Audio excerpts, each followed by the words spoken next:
اندھیرے پھیلانے والے لوگ، دنیا میں دو طرح کے لوگ ہیں، ایک اندھیرے پھیلانے والے، ایک روشنی پھیلانے والے، ایک ظلمت اور دوسرے نور والے۔ نور والے کون سے لوگ ہیں؟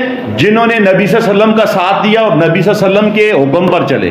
اس شعر کی تشریح ہے، شاعر کہتا ہے دنیا میں نبی صلی اللہ علیہ وسلم سے پہلے کوئی حقوق و فرائض نہیں تھے، کوئی قاعدہ نہیں تھا، کوئی قانون نہیں تھا، کوئی حدود و قیود نہیں تھی، ہر طاقتور اپنی منمانی کرتا تھا۔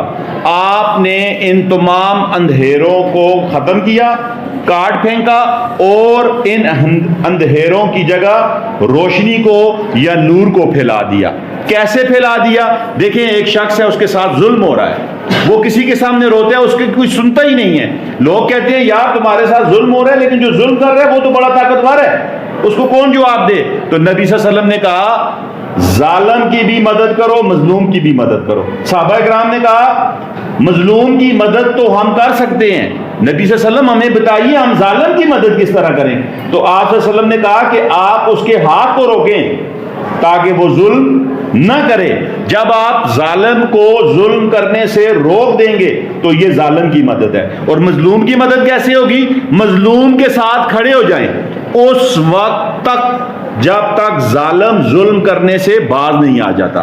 تو یہ ہے اسلام، اور اس اسلام نے ہر طرف نور کو پھیلایا، حقوق دیے، فرائض دیے، حدود و قیود ہمیں بتائیں، طاقتور کو من مرضی کرنے سے روکا، منمانی کرنے سے روکا، اس کو کہا آپ کی مرضی نہیں چلے گی، بلکہ یہ دنیا ہے، اس میں جینے کے لیے اصول ہیں، قانون ہیں، حدود و قیود ہیں۔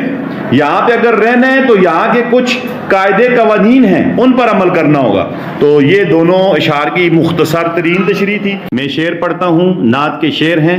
پورے قد سے جو کھڑا ہوں تو یہ تیرا ہے کرم، مجھ کو جھکنے نہیں دیتا ہے سہارا تیرا، لوگ کہتے ہیں کہ سایہ تیرے پیکر کا نہ تھا، میں تو کہتا ہوں جہاں بھر پہ ہے سایہ تیرا۔ تو اس کی تشریح دیکھ لیتے ہیں، پہلے شعر کی اور پھر دوسرے شعر کی۔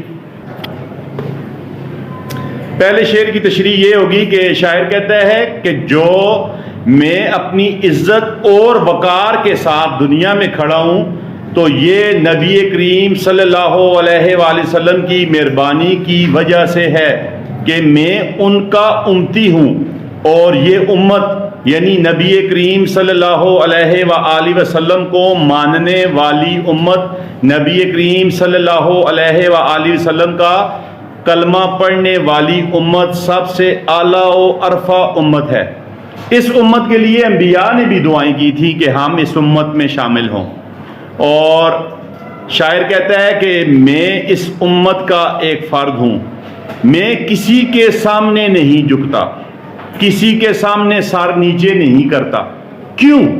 کیونکہ میرے نبی نے مجھے کہا ہے کہ ما سوائے اللہ کے کسی کے سامنے نہیں جھکنا، ما سوائے اللہ کے کسی کے سامنے سر نگو نہیں ہونا، ما سوائے اللہ کے کسی کے سامنے سجدہ نہیں کرنا، صرف اور صرف اللہ کے سامنے جھکنا ہے، اور یہ صرف اور صرف اللہ کے سامنے جھکنے نے مجھے سہارا دیا ہوا ہے۔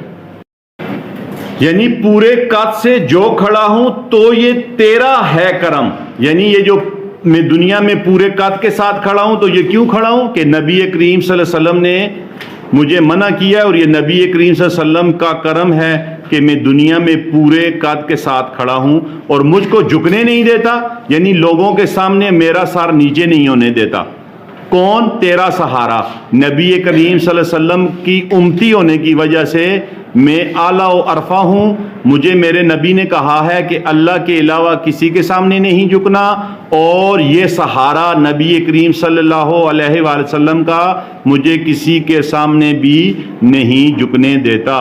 یہ ہوا جی پہلا شعر، اور دوسرے شعر کی تشریح میں بتاتا ہوں۔ پہلے شعر کو دیکھتے ہیں کہ لوگ کہتے ہیں کہ سایہ تیرے پیکر کا نہ تھا، پیکر کہتے ہیں جسم کو، یعنی نبی کریم صلی اللہ علیہ وآلہ وسلم کے جسم کا سایہ نہیں تھا، لوگ کہتے ہیں۔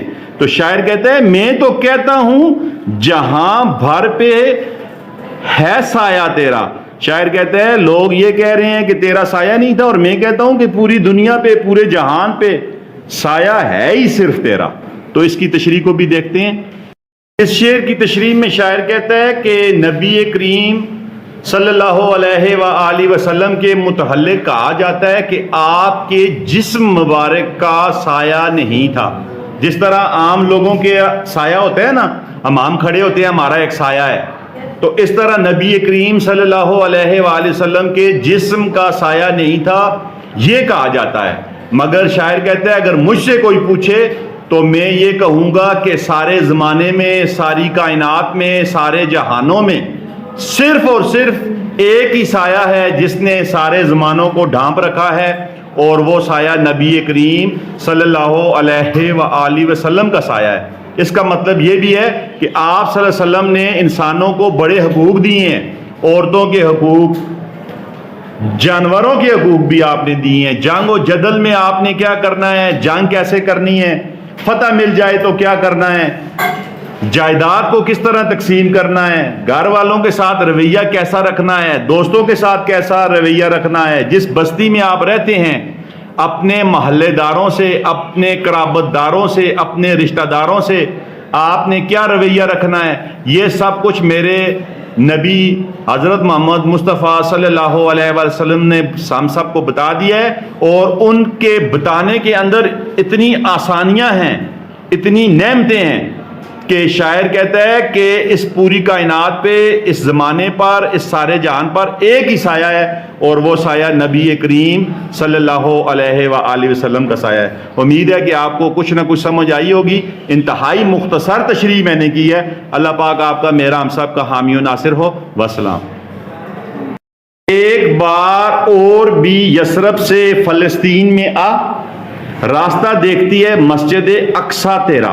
شاعر کہتا ہے کہ اے نبی کریم صلی اللہ علیہ وسلم، جب اللہ پاک نے آپ کو آسمانوں پر بلایا تھا، یعنی معراج ہوئی تھی، واقعہ معراج ہوا تھا، آپ مدینے سے مسجد اقصی آئے تھے، یہاں آپ نے تمام انبیاء کی امامت کروائی تھی، اور پھر یہاں سے آپ پہلے، دوسرے، تیسرے، چوتھے، پانچویں، چھٹے، ساتویں، اور پھر سدرۃ المنتہا تک اللہ پاک کے پاس گئے تھے۔ اس واقعے کی طرف شاعر اشارہ کر رہا ہے کہ جب آپ کو اللہ پاک نے آسمانوں پر بلایا تو آپ نے تمام انبیاء و رسل کی امامت مسجد اقصی یعنی پہلے خانہ کعبہ میں کروائی تھی۔ آج وہ مسجد مسلمانوں کے ہاتھوں سے نکل چکی ہے، وہاں پر یہودیوں کا قبضہ ہے، مسلمانوں کا قبضہ نہیں ہے۔ فلسطین میں یہودیوں نے اپنی آبادیاں قائم کر لی ہیں، زمینیں خرید لی ہیں، اپنے مکان بنا لی ہیں، اور پوری دنیا کے یہودی وہاں آ کر بسنا شروع ہو گئے ہیں۔ تو شاعر کہتا ہے کہ آج وہ مسجد جو ہے مسلمانوں کے ہاتھوں سے نکل چکی ہے۔ اے نبی کریم، آپ صلی اللہ علیہ وسلم کا وہ مسجد انتظار کر رہی ہے، انتظار میں وہ کہہ رہی ہے کہ پھر نبی کریم صلی اللہ علیہ وسلم آئیں اور پھر وہ امامت کروائیں۔ اس طرف یہ اشارہ ہے کہ آپ آئیں اور وہ مسجد اللہ پاک کی حمد و ثنا سے، یعنی نماز سے، اذان سے دوبارہ جھوم اٹھے، یعنی اس کے اندر آج اذان ہو، وہاں لوگ نماز پڑھ سکیں۔ اب یہ بہت ہی اہم شعر ہے، اس شعر کو پھر دیکھیے کہ ایک بار اور بھی یثرب سے فلسطین میں آ۔ یثرب کا معنی ہوتا ہے خاردار جگہ، جہاں خار کہتے ہیں کانٹوں کو، پھولوں کے ساتھ جو کانٹے نہیں ہوتے ان کو خار کہتے ہیں، خاردار کانٹوں سے بھری ہوئی، یا ایسی جگہ جہاں ویرانہ ہو، آبادی نہ ہو۔ یثرب کا یہ مطلب ہے، لیکن اب اس کا نام آپ یثرب نہیں لیں گے، اس کا نام لیں گے مدینہ۔ اور یثرب کہنا علماء نے منع کیا ہوا ہے، وہ کہتے ہیں یثرب کہنا بھی نہیں ہے، اور جو شخص یثرب کہے گا اس کے اوپر جرمانہ کیا ہے کہ وہ 10 مرتبہ پھر مدینہ گئے۔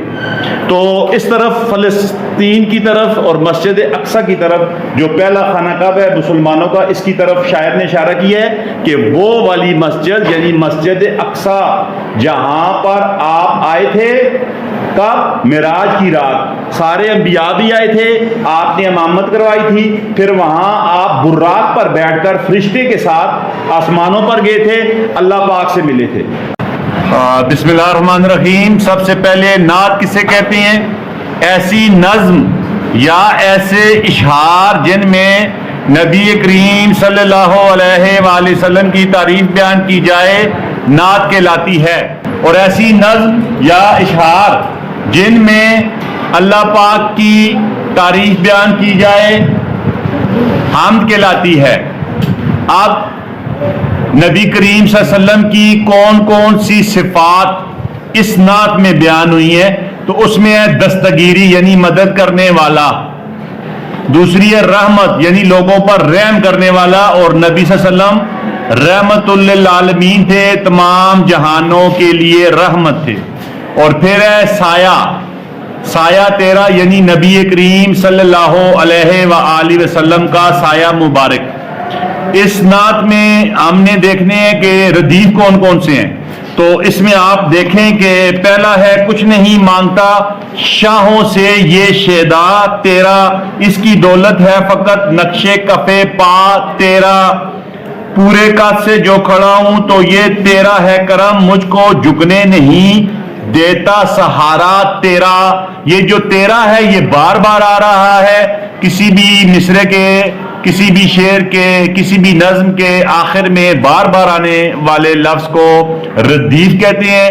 تو اس نعت میں ردیف ہوا تیرا، اور ردیف سے پہلے آنے والا ہم وزن ہم آواز لفظ قافیہ کہلاتا ہے۔ تو اس نظم میں، اس نعت میں جو قافیہ ہے وہ ہے کف پا، سہارا، سایہ، اقصا، یعنی ردیف سے پہلے آنے والا لفظ جو ہم وزن ہو، ہم آواز ہو، قافیہ کہلاتا ہے۔